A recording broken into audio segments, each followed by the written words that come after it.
Hello guys, good morning, good afternoon, good evening. तो आज हम लोग जो है मिडिवल हिस्ट्री का तीसरा यूनिट करेंगे, जो है साउथ इंडिया के बारे में पढ़ेंगे और चोला एम्पायर के बारे में, जो 900 से 1200 के अराउंड था।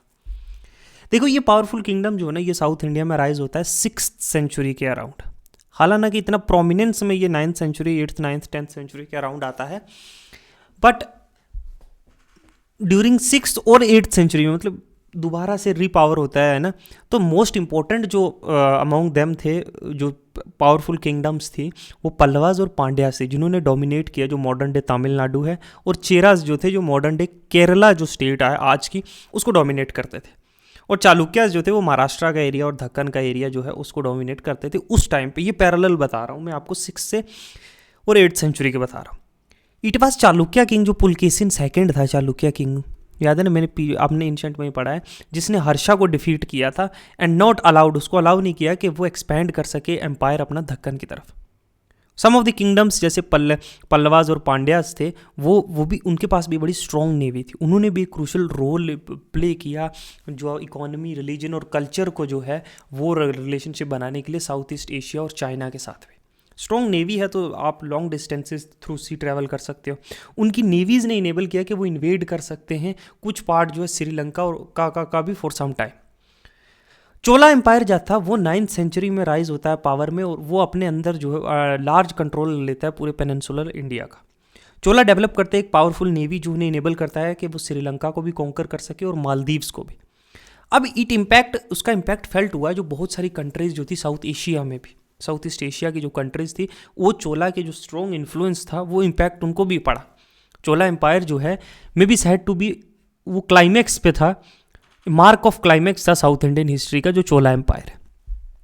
राइज कैसे होता है चोला एम्पायर का? देखो, चोला एम्पायर को फाउंडेशन जो है वो विजय आला की द्वारा जो है स्थापना की जाती है चोला एम्पायर की। जो पहले क्या थे, एक फ्यूडेटरीज थे पल्लवास के, लेकिन बाद में इंडिपेंडेंट होकर अपने लिए एक एम्पायर कार्व करते हैं। वो कैप्चर करते हैं तंजौर को 850 में, और by end of 9th century जो चोला जो है वो डिफीट कर देते हैं पल्लवास को भी, और कांची जो है, और वीकेंड द पांड्यास जो, और ब्रिंग करते हैं साउथर्न, जो साउथ तमिल कंट्री से हैं, अपने कंट्रोल के अंदर। लेकिन चोलास जो थे वो बड़े हार्ड थे, very hard to put defend their position against Rashtrakutas. थोड़ा इनके लिए एक राइवलरी ये राष्ट्रकूटास की भारी थी। अब एज वी नोट, हमने प्रीवियस चैप्टर में देखा कि कृष्णा थर्ड जो थे, उन्होंने डिफीट किया था चोला किंग्स को और एनेक्स किया था जो नॉर्थन पार्ट है चोला एम्पायर का। ये हमने पिछले वाले चैप्टर में पढ़ा, जब हम 3 ट्राईपाटा स्ट्रगल पढ़ रहे थे 3 एम्पायर की, कि कृष्ण थर्ड ने डिफीट किया था चोला किंग को, राष्ट्रकूटा के जो कृष्ण थर्ड हैं, और उन्होंने नॉर्थन टेरिटरीज कुछ चोला एम्पायर की जो है कैप्चर कर ली थी। अब ये सीरीज ऑफ सेटबैक्स थी कुछ चोला एम्पायर के लिए, बट रैपिडली उन्होंने इस चीज़ से रिकवर किया, पर्टिकुलरली जैसे ही डेथ हुई कृष्णा थर्ड की 1965 में, और यहीं से राष्ट्रकूटा का डाउनफॉल स्टार्ट हो गया। अब एज ऑफ राजा और राजेंद्र फर्स्ट का, ठीक है, आपने PS1 और PS2 एक मूवी आई हुई है साउथ की, वो उसमें भी इनकी हिस्ट्री बड़ी क्लियरली दिखाई गई है। कन्क्वेस्ट कम दिखाया है, आर्ट एंड कल्चर मुझे लगता है कि उनका कल्चर, उनके ट्रेडिशंस, उनके वो चीज़ें ज़्यादा दिखाई हैं। और कहीं ना कहीं मैंने PS फर्स्ट देखी है, सेकंड नहीं अभी तक देखी, मुझे टाइम नहीं मिला, उसमें कहीं ना कहीं इनका थोड़ा हिस्ट्री थोड़ी दिखाई है। जो ग्रेटेस्ट चोला रूलर थे वो थे राजा, जो 1985 से लेकर 1014 तक, और फिर उनका सन जो है राजेंद्र फर्स्ट, जो 1014 से 44 तक, कुछ 30 साल की इनकी भी हुकूमत है। राजा डिस्ट्रॉय करते चेरा नेवी को एट जो है त्रिवेंद्रम, और अटैक करते क्विलन को। अब ही हैज़ कॉन्कर, उसने मदुराई कॉन्कर कर लिया, पांड्या किंग को कैप्चर भी कर लिया, उन्होंने इन्वेड किया श्रीलंका में और इनेक्स कर ली, जो नॉर्थन पार्ट था वो एम्पायर का श्रीलंका का, वो अपने चोला एम्पायर में ऐड कर दिया नॉर्दर्न श्रीलंका। अब ये मूव्स जो है ना पार्टली मोटिवेटेड थी उनकी डिज़ायर से कि वो ट्रेड जो है साउथ ईस्ट एशियन कंट्रीज़ के साथ करें और ये अपने कंट्रोल में लाए जो ट्रेड हो रहा है। जो कोरोमंडल कोस्ट और जो मालाबार था एरिया, वो सेंटर थे इंडिया के ट्रेड के लिए साउथ ईस्ट एशिया के साथ। एक नेवल एक्सप्लॉइट जो है was the conquest of Maldives भी की, राजा ने अनेक्स कर लिया नॉर्थ वेस्टर्न पार्ट जो है गंगा किंगडम का, कर्नाटका, और ओवर रन कर दिया, वेंगी को भी इन्होंने कॉन्कर कर लिया। अब राजेंद्रा को अपॉइंट किया गया air apparently in his father's life time, जब उनके फादर जिंदा थे तभी राजेंद्रा को जो है अपना जो है उन्होंने जो है गद्दी का जो है वारिस बना दिया था, और उन्हें कंसिडरेबली एक्सपीरियंस भी था एडमिनिस्ट्रेशन को और वॉरफेयर का। थ्रोन पे बैठने से पहले, तख्त पे। और उसने ये चीज़ कैरी फॉरवर्ड की, एनेक्सेशन निस्ट पॉलिसी जो राजेंद्रा की थी, राजा की थी, बाई कंप्लीटली ओवर रनिंग जो पांड्या और चेरा कंट्रीज थी उनको बिल्कुल अपने अनेक्स कर लिया, इंक्लूडिंग उनको अपने एम्पायर में इंक्लूड कर लिया। फिर जो श्रीलंका का कॉन्क्वेस्ट था वो भी कंप्लीट हो गया विद द क्राउन, और जो रॉयल इंसिग्निया था किंग का और क्वीन ऑफ श्रीलंका थी उन्हें कैप्चर कर लिया बैटल में। अब Sri Lanka was not able to free himself from Chola control for another 50 साल तक अपने आप को फ्री नहीं कर पाए। तो मोर देन 50 ईयर्स जो है वो चोलाज का जो है क्या रहा, कंट्रोल रहा किस पे, श्रीलंका पे। ठीक है। अब राजा और राजेंद्र फर्स्ट जो है marked victories by erecting the number of Shiva और विष्णु टेम्पल्स जो है बहुत सारी प्लेसेस पे इन्होंने जो है अपनी विक्ट्री का एक किस्म से सिंबल की तरह, जैसे मोस्ट फेमस जो बृहदेश्वर टेम्पल है तंजौर का, जो है 1010 में कंप्लीट हुआ था, जो चोला रूलर ने अडॉप्ट किया ये प्रैक्टिस के इंस्क्रिप्शन लिखी जाएंगी, जो है मंदिर की दीवारों पे लिखा जाएगा उनके बारे में, उनके हिस्टोरिकल, उनकी नरेटिव्स, उनकी जो जीत है उसके बारे में कहानियाँ लिखी जाएंगी। This is what we know. हमें इनसे ही तो ग्रेट डील पता चलता है चोला और उनके प्रेडेसेसर्स के बारे में। वन ऑफ द जो मोस्ट रिमार्केबल एक्सप्लॉइट था जो रेन में हुआ राजेंद्र फर्स्ट की, वो उन्होंने मार्च किया अक्रॉस कालिंगा से बिहार तक, जिसमें चोला एम्पायर्स ने जो है क्रॉस किया है गंगा को और डिफीट किया 2 लोकल रूलर्स को। ये एक्सपीडिशन जो है ये चोला जनरल के द्वारा लीड की गई थी और ये 1022 में टेक प्लेस हुई है। कब टेकन प्लेस हुई है? 1022 में। और फॉलोड क्या, ये देखो ये चोला किंगडम था, देखो ये नॉर्दर्न, ये देखो ये चोला किंगडम है, ये देखो श्रीलंका इसमें है, ये पांड्याज मदुराई तंजौर गंगाईकोंडा चोलापुरम है, ये देखो ये कृष्णा, ये देखो यहाँ तक। ठीक है, ये वेंगी को भी रन कर दिया है। तो एक एक्सपीडिशन ये भी दिखाई गई है यहाँ तक, ये और ये कालिंगा से घुसकर यहाँ तक। तो इनका इन्फ्लुएंस देखो, ये कृष्णा, ये एरियाज, ये इन्होंने राष्ट्रकूटाज में, बहुत बड़ा एम्पायर था इनका। और फिर उन्होंने सेम रूट से रिवर्स आए और कंक्वेस्ट को, जो समुद्रगुप्ता ने जो कंक्वेस्ट किया था ना, फॉलो किया था, देखो समुद्रगुप्ता ने ये एरिया से ऐसे कंक्वेस्ट किया था इस तरीके से। ठीक है, ये सीधा चेन्नई तक पहुंच गया था समुद्रगुप्ता इन्होंने इसी एरिया से गए यहाँ तक और यहीं से इसी रूट से वापस आए। तो ये एरिया कहीं ना कहीं इनके कंट्रोल में आ गया था। ठीक है, तो राजेंद्र वन को जो है अज्यूम किया उन्होंने अपना टाइटल के जो है गंगाईकोंडा चोला, मतलब चोला जिसने कॉन्कर किया है गंगा को, उसने बिल्ड किया एक नया कैपिटल किसके, कावेरी रिवर के पास, जिसको गंगाईकोंडा चोलापुरम कहते हैं, सिटी ऑफ चोला, जिन्होंने कॉन्कर किया गंगा को। तो किसने? राजेंद्र फर्स्ट। समझे? अब एक और रिमार्केबल एक्सप्लोइट जो राजेंद्र फर्स्ट का टाइम का है वो है कि उन्होंने नेवल एक्सपीडिशन, नेवी को लेकर जो है किसको, अगेंस्ट जो रिवाइव्ड श्री विजय एम्पायर है, जो श्रीलंका, जो श्री विजय एम्पायर था जो रिवाइव हुआ 10th सेंचुरी में, जो एक्सपेंड करता था मालिया पेनिनसुला, सुमात्रा, जावा में और उसके नेबरिंग आइलैंड में, वो कंट्रोल जो करते थे ट्रेड चाइना के साथ, उन पे भी जो है एक एक्सपीडिशन उनके द्वारा जो है वो की गई थी। ठीक है, अब रूलर जो थे शैलेंद्रा डायनेस्टी के, जो श्री विजय किंगडम था, वो थे बुद्धिस्ट और उनके बड़ी कॉर्डिनल रिलेशनशिप थे चोलास के साथ। और शैलेंद्र रूलर थे, उन्होंने बुद्धिस्ट मोनेस्ट्रीज बनाई जो नागापट्टनम में, इंडिया में। और एट हिज इंस्टेंट जो राजेंद्र चोला ने, उसने जो है बहुत सारे विलेजेस को जो है दान में दिया कि इन जो है मोनेस्ट्रीज की देखभाल के लिए। अब इन दोनों के बीच में जो ब्रीच था between the two apparently was कि चोला को बड़ा एगरनेस था, बड़ी मतलब उतावलापन था कि वो रिमूव करें किसी तरह का भी जो है बीच का जो ऑब्स्टेकल है, हम चाइना के साथ डायरेक्ट ट्रेड करें और साउथ ईस्ट एशिया के साथ। इस उतावलेपन ने कहीं ना कहीं ये और एक्सपेंड कर सके अपना ट्रेड चाइना के लिए, इसलिए इन्होंने एक्सपीडिशन लॉन्च की कि हम कंक्वेस्ट करेंगे कदाराम और केदा जिसको बोलते हैं, और नंबर ऑफ अदर प्लेसेस जो मालिया पेनिनसुला और सुमात्रा में, कि हम उसको अपने कंट्रोल में ले आएँ ताकि हम डायरेक्ट ट्रेड कर सकें, बीच में कोई टैक्सेस, कोई बैरियर्स ना हो। तो चोला नेवी स्ट्रॉन्गेस्ट थी इस एरिया में, और फॉर सम टाइम जो बे ऑफ बंगाल था वो कन्वर्ट हो गया था इनटू चोला लेक, एक किस्म का, कि सारा बे ऑफ बंगाल उनके कंट्रोल में था।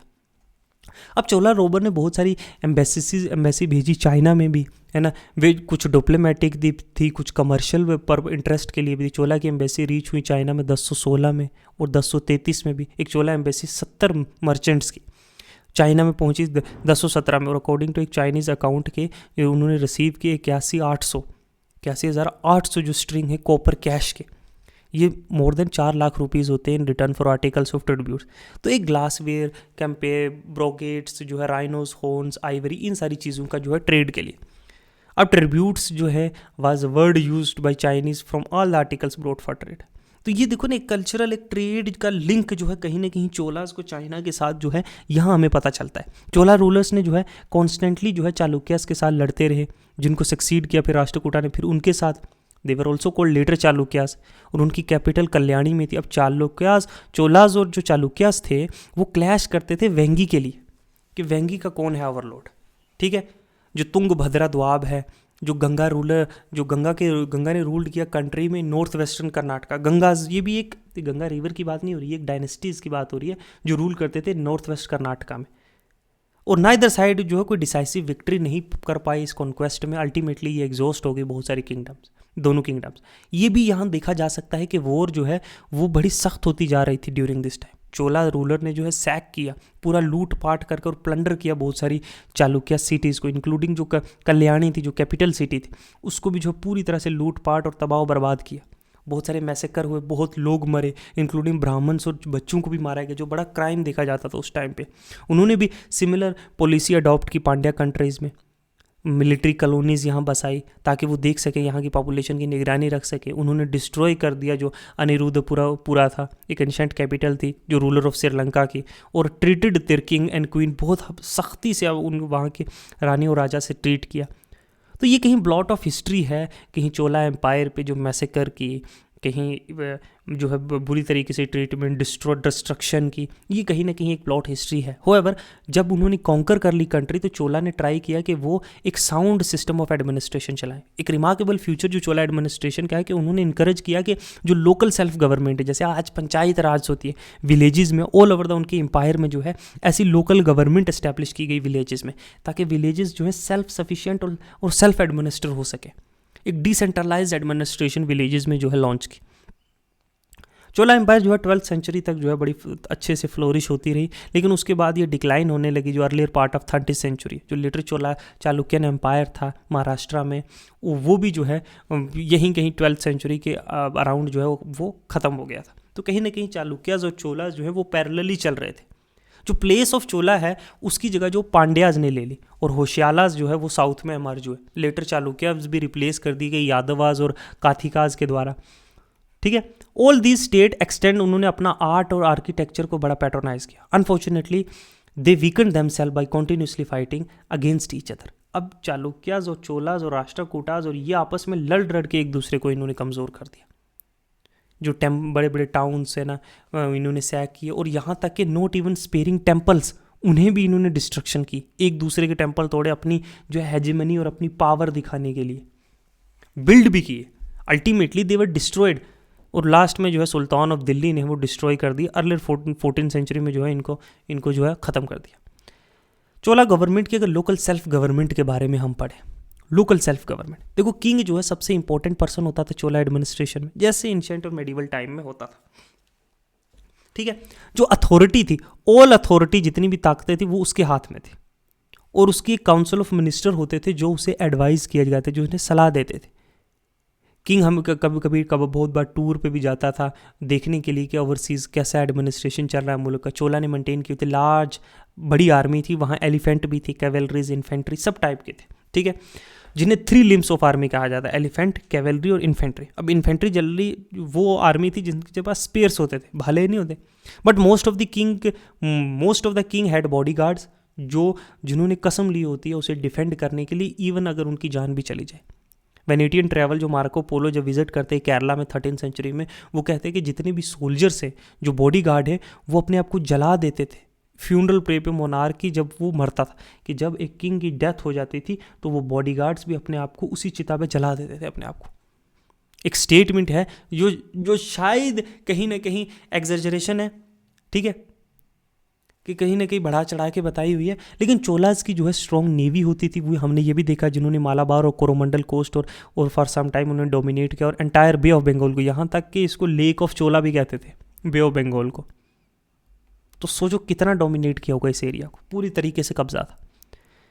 चोला स्टेट जो है वो इंक्लूड करती थी एरिया जो सेंट्रल के कंट्रोल में, डायरेक्ट किंग के, जो सेंट्रल काउंसिल ऑफ मिनिस्टर के जो एरिया जो है, और कुछ एरिया लूजली एडमिनिस्ट्रेटेड भी थे, जो डिफरेंट पार्ट्स में जो है लोकल लोग कंट्रोल करते थे, इनडायरेक्टली उनका उन पर इन्फ्लुएंस था। तो स्टेट जो है वो इंटरपर्स थी और विद हिली पीपल, ट्राइबल लोग भी थे उसमें, पहाड़ी लोग भी थे। बेसिक यूनिट जो एडमिनिस्ट्रेशन की थे वो था नाडू, जिसके जो कंसिस्ट करता है नंबर ऑफ विलेजेस। नाडू मतलब याद रखना, नाडू मतलब नंबर ऑफ विलेजेस जो कंसिस्ट करती हैं, ठीक है। और having close kinship with other close associate, जो नंबर ऑफ नाडूज थी वो इंक्रीज होते रह गए जैसे जैसे फ्रेश लैंड्स जो है और ज़मीनें जो हैं, अब जंगल काट के जो है और ज़मीनें जैसे जैसे कल्टीवेशन में आती गई, लोग वहाँ सेटल होते गए, तो नाडूज जो है वो एक्सपैंड और इंक्रीज होने लग गए।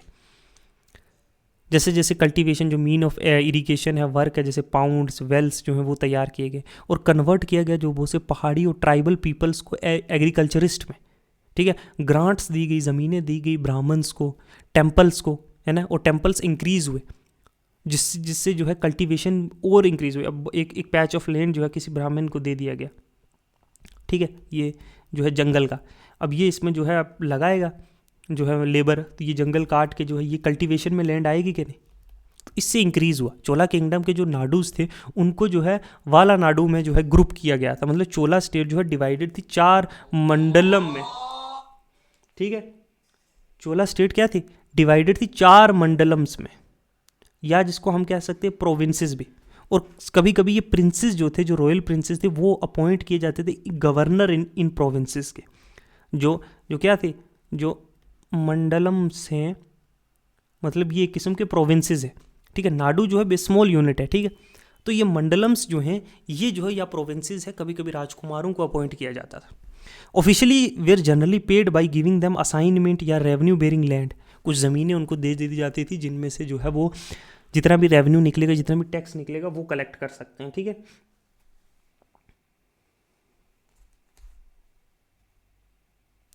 समझे। तो चोला रूलर जो है ना, उन्होंने एक नेटवर्क ऑफ रॉयल रोड्स बनाई थी जो यूजफुल थी ट्रेड के लिए भी, मूवमेंट ऑफ आर्मी के लिए भी। ट्रेड और कॉमर्स जो था वो बड़ा फ्लोरिश हुआ इस चोला एम्पायर के टाइम पे, ठीक है।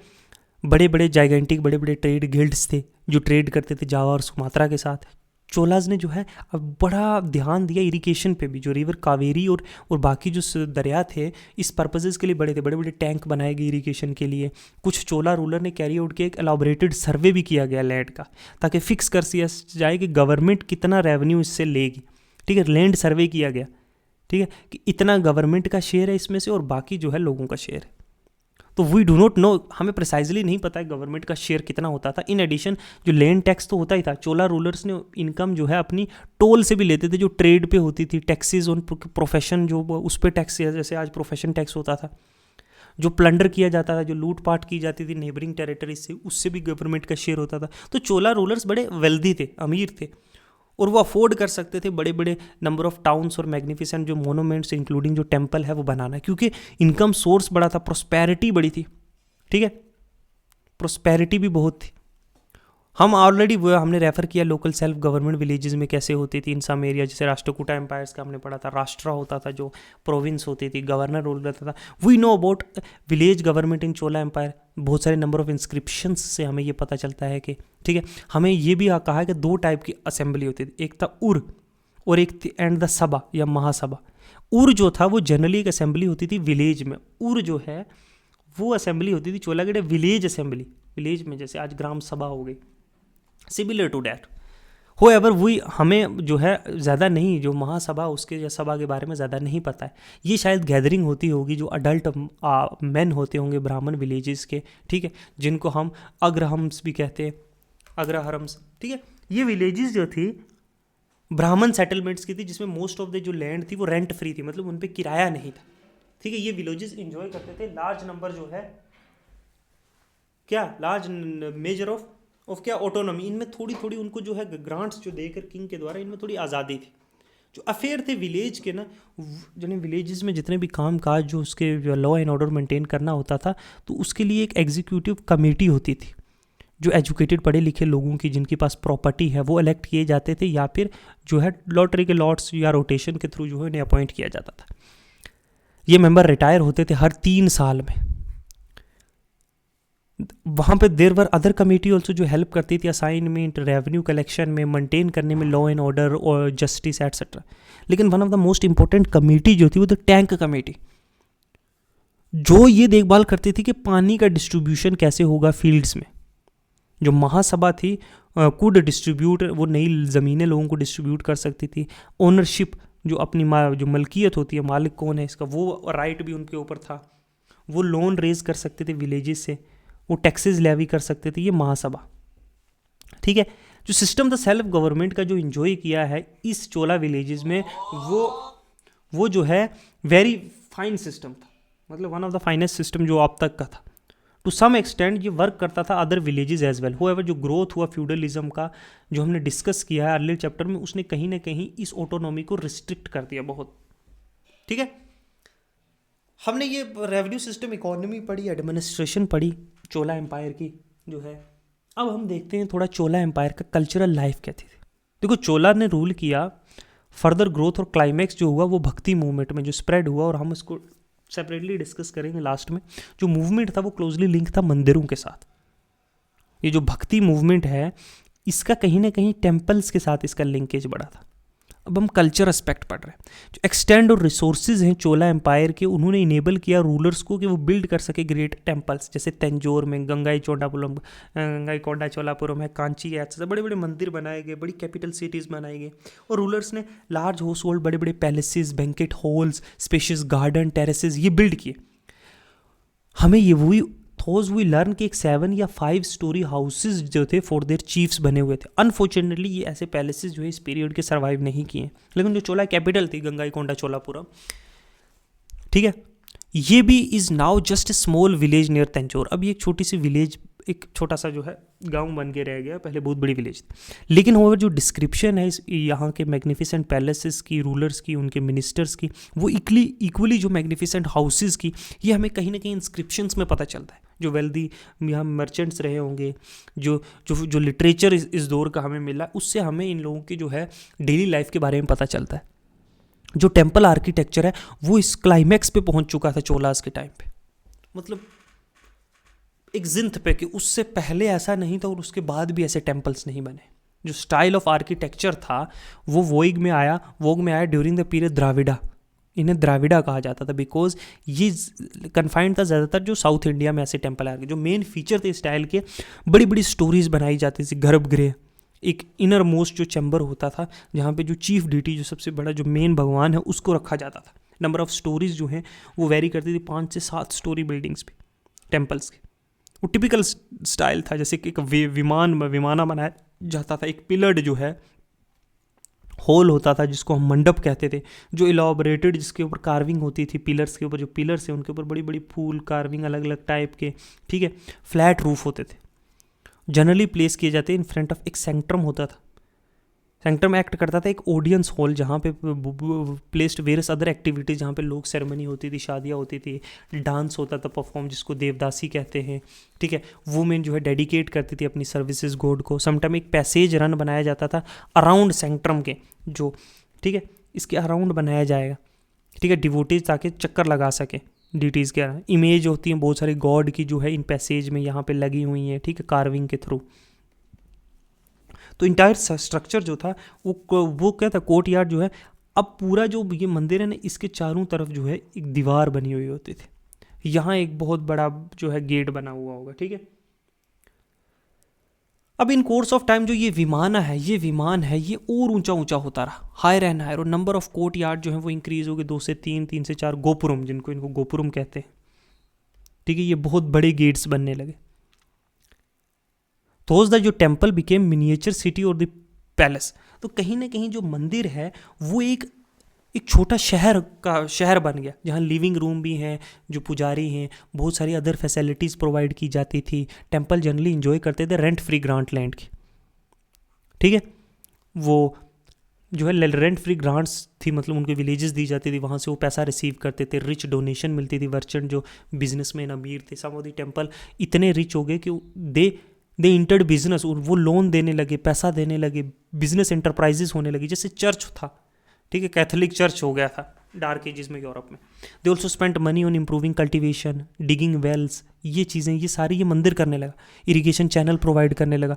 तो अर्लियर लाइफ जो द्राविडन स्टाइल ऑफ टेम्पल आर्किटेक्चर की है, जो 8th सेंचुरी में जो कैलाशनाथ टेम्पल है कांचीपुरम का, ये वन ऑफ द फाइनेस्ट और एलॉबरेटेड एग्जाम्पल है इस स्टाइल की। द्राविडन स्टाइल का अगर आप एग्जाम्पल दें तो कैलाश, ठीक है, कैलाशनाथ टेम्पल है जो कांचीपुरम का। होएवर प्रोवाइडेड बाय बृहदेश्वर टेम्पल जो तंजौर का, जो बिल्ड किया राजा फर्स्ट ने, ये भी एक फाइनेस्ट एग्जांपल है।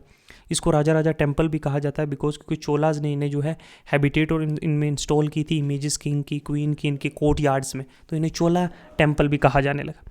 जो टेम्पल है गंगाईकोंडा चोलापुरम में, थ्रू जो है ये डिप्लीटेड कंडीशन में है अभी, लेकिन ये एक और फाइन एग्जाम्पल थी जो टेम्पल आर्किटेक्चर की जो चोलाज ने बनाए थे। लार्ज नंबर ऑफ टेम्पल जो बिल्ड किए बहुत बाकी प्लेसेस पे भी साउथ इंडिया में।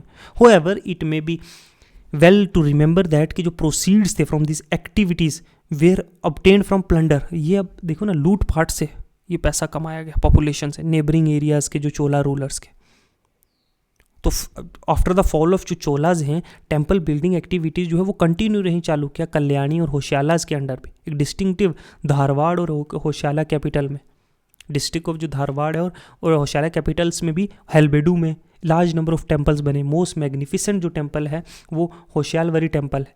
ये बेस्ट एग्जाम्पल है जिसे हम चालुक्य स्टाइल कहते हैं। अपार्ट फ्रॉम जो इमेजेस हैं गॉड की और उनके अटेंडी की, बोथ मेन एंड वुमेन जो हैं वो जो है यक्षा और यक्षिणी, ये जो हैं इनकी पिलर्स पे बनाए जाने लगे। तो temple contain finely sculptures panels जो शो करते हैं बिजी पैरानमी लाइफ की, including dance, music, scene, war के, लव के, ये सारे जो है कार्व होने लगे दीवारों पे, पिलर्स पे। तो लाइफ जो है वो क्लोजली इंटीग्रेटेड थी रिलीजन के साथ, कहीं ना कहीं जो इंसान की रोज़मर्रा की ज़िंदगी थी। कॉमन पीपल जो है, for the common people temple एक सिर्फ एक वर्शिप की जगह नहीं थी, बल्कि एक सोशल कल्चरल लाइफ की भी थी। टेम्पल्स के अराउंड बड़ी बड़ी मार्केट्स फ्लोरिश हुई, तो कहीं ना कहीं इकोनॉमी भी रन हो रही थी टेम्पल्स के अराउंड। जो आर्ट ऑफ स्कल्पचर है वो अटेन किया हाईएस्ट स्टैंडर्ड साउथ इंडिया में इस पीरियड में। वन ऑफ द जो जाइंट स्कल्पचर्स है गोमतेश्वरा का eight Sarwara Belagola. Another aspect जो है इमेज मेकिंग की जो रिलेटेड टू, वो भी जैसे शिवा की नटराज की मूर्ति है जो ब्रोंज की,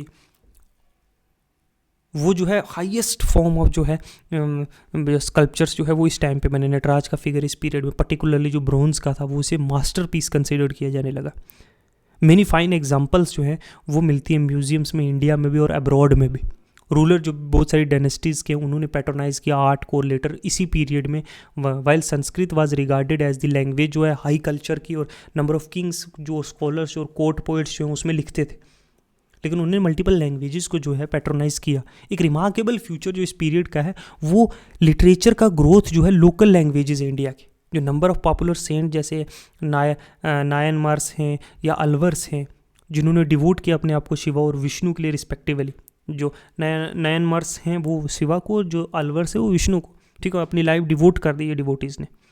वो फ्लोरिश हुए इस तमिल किंगडम में 6th और 9th सेंचुरी के अराउंड। उन्होंने बहुत सारे वर्क जो है अपना कंपोज किया तमिल लैंग्वेज में, ठीक है। जो राइटिंग थी सेवाइट सेंट्स की, उन्होंने कलेक्ट किए 11 वॉल्यूम्स अंडर नेम तिरुमूरिया, जो earlier part of 12th century में जो कंसिडर किया जाता था सीक्रेट और लुक्ड अपॉन, उसको ऐसे 5th वेदा देखा जाता है। एज ऑफ कंबन जिन्होंने who is placed as a second half of 11th century, एक earlier part of 12th century, उन्हें भी रिगार्ड किया जाता था एक गोल्डन एज तमिल लिटरेचर।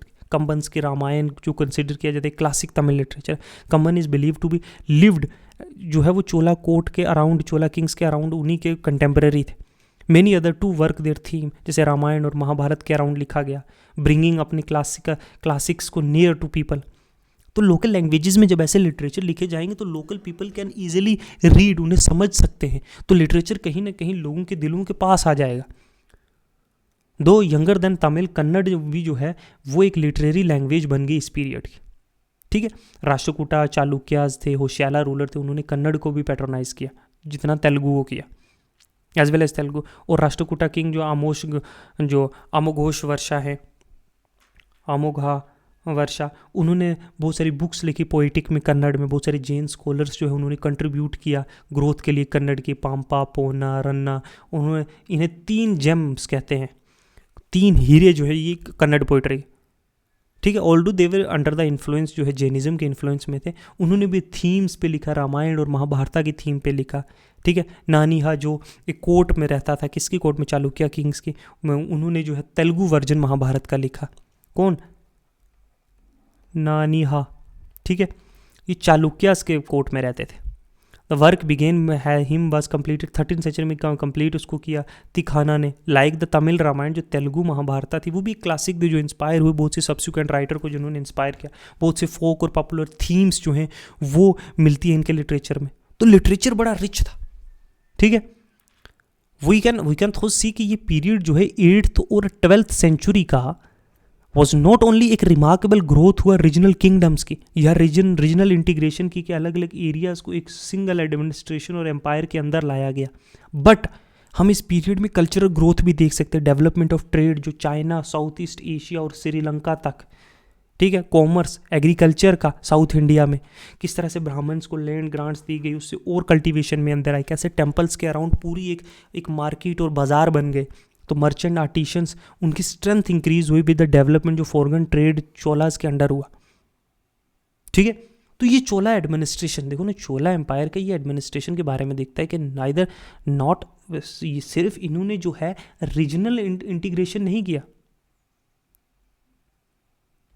ठीक है, सिर्फ रीजनल इंटीग्रेशन नहीं किया कि जो छोटे छोटे किंगडम्स को जो है इन्होंने कॉन्कर करके एक सिंगल एडमिनिस्ट्रेशन के अंदर लाया, बल्कि इनने रिलीजन में भी बहुत कंट्रीब्यूशन किया, कल्चर में, ठीक है, आर्ट में, ठीक है, आर्किटेक्चर, टेम्पल आर्किटेक्चर्स को जो है जो द्राविडन,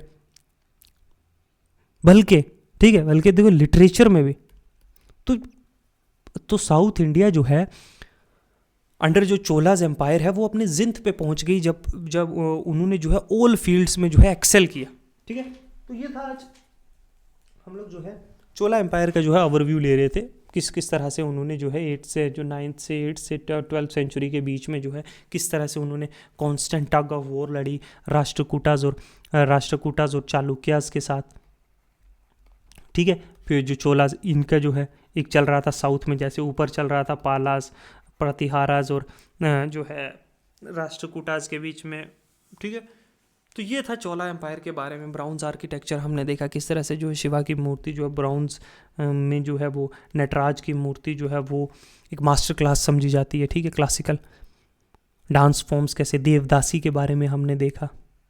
ठीक है। टेम्पल के अराउंड। तो ये सारी चीज़ें आज के लिए इतना ही रखते हैं। ठीक है। नेक्स्ट चैप्टर में मिलते हैं। Thank you. Good bye.